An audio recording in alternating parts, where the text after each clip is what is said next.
Okay, so I'm changing out a clutch brake on this International. It's a 8LL transmission. There's a part number. It's a OTR part number. So the issue I was having is that the clutch brake obviously isn't working. If you look in this package, you can see these little tabs here. These go around the splines. There's a spline that's cut into the input shaft of the transmission that these wrap around, so that's what stops it. Basically, when you put the clutch on, or when you disengage the clutch by pushing the clutch pedal, it's supposed to engage at like the last couple of inches of the throw, and what happens is the throwout bearing will push up against this, and it'll push this up against the back of the transmission, and being that it's splined into the input shaft, it will stop the input shaft from rotating. You don't want to engage it while you're driving because you're not going to stop the input shaft from rotating. So what happens is this puts pressure on it, and then the input shaft just shears these splines, or these little tabs that are in here. So this one's missing.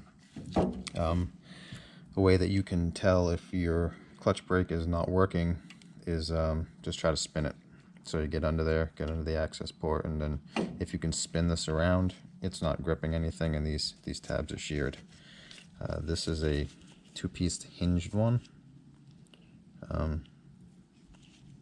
So the way this works is you just put it in there, and then you close it, and this little tab right here locks in behind this one here. So as you squeeze it, it just clips in there, and then now it's locked together. So to get it off, you have to find this section right here where the little tab is, and just get under it and pry it up, and then separate it.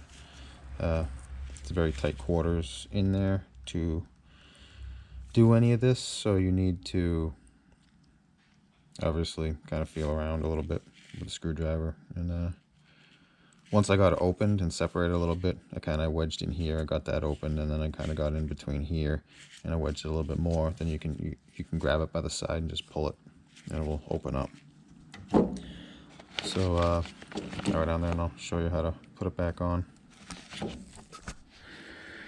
Alright, so right here is one of the splines.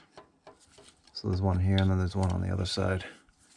And then this is a section of the transmission that it presses up against. So it presses this throwout bearing up against the transmission housing here, and that's what stops it from rotating. So here's the new one.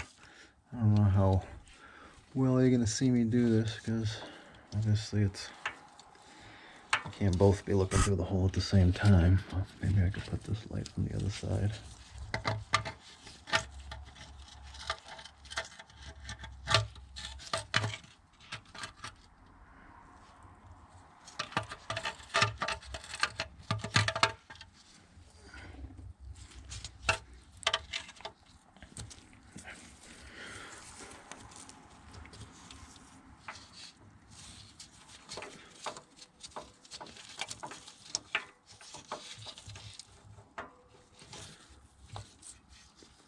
That side's in.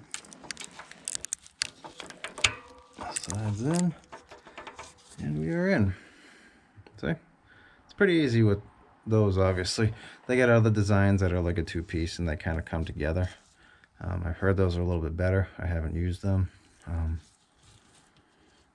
So, I mean, obviously when you get this, when you want to remove this, if you get it to here, then you just pry on that little tab, and then you can pull it apart. Yeah, that doesn't, I mean, it's in there, but it's not great. I can see why the other ones are probably a little bit better, because, I mean, there's playing that, so that probably doesn't help with keeping it in those splines very well.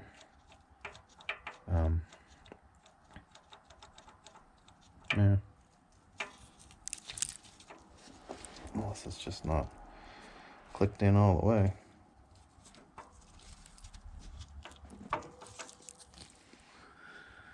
But anyway, that's that style. So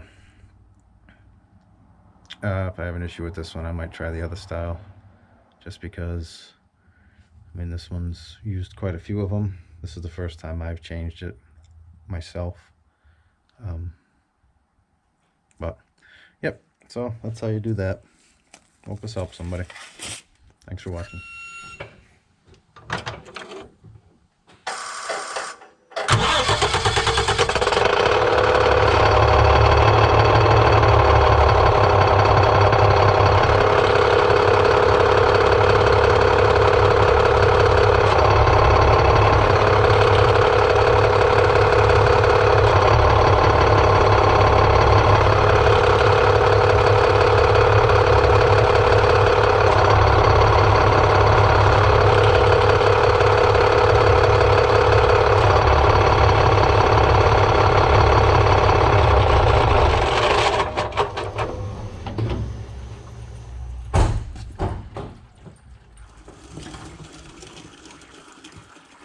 So that's how it works.